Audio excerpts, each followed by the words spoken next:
ये कहानी है उस दिन की जिस दिन पश्चिम बंगाल के कोलकाता में द राइटर्स बिल्डिंग में रोज़मर्रा की सामान्य गतिविधियां चल रही थीं। उन्हीं सामान्य गतिविधियों के बीच 3 ऐसे आदमी आए जिनके मचाए शोर की गूंज सदियों तक गूंजेगी।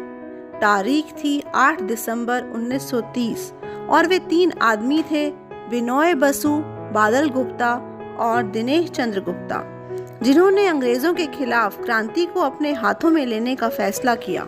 बिनोय कृष्ण बसु का जन्म 11 सितंबर 1908 को मुंशीगंज जिले के रोहित बाग गांव में हुआ था।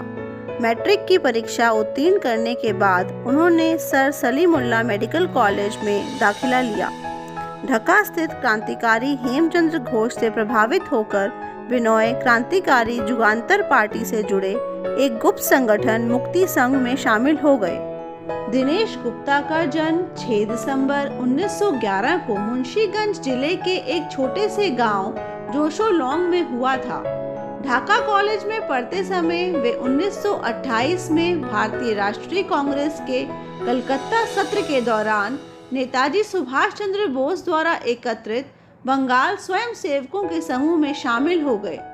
बादल ढाका के विक्रमपुर क्षेत्र में पूरब शिमुलिया के गांव में पैदा हुए। उनका जन्म का नाम सुधीर गुप्ता था।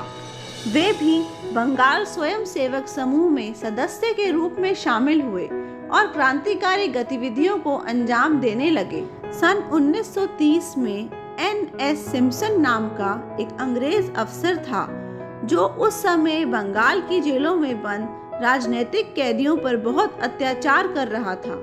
इन तीनों ने ठान लिया था कि इस सिम्पसन को रॉयटर्स में घुसकर ही मारेंगे और 8 दिसंबर के दिन ये तीनों रॉयटर्स बिल्डिंग में घुस गए।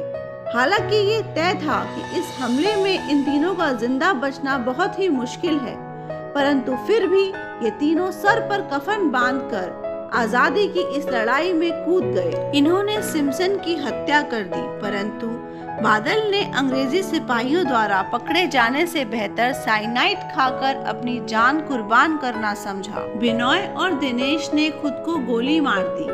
बिनोय ने कुछ दिन बाद अस्पताल में दम तोड़ दिया, परंतु दिनेश बच गया। उसे सन 1931 में फांसी की सजा सुना दी गई।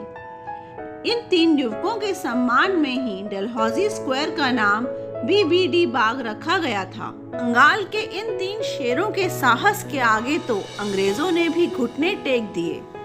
भारत माँ के इन सपूतों की कुर्बानी को हम शीश झुकाकर नमन करते हैं। वंदे मातरम।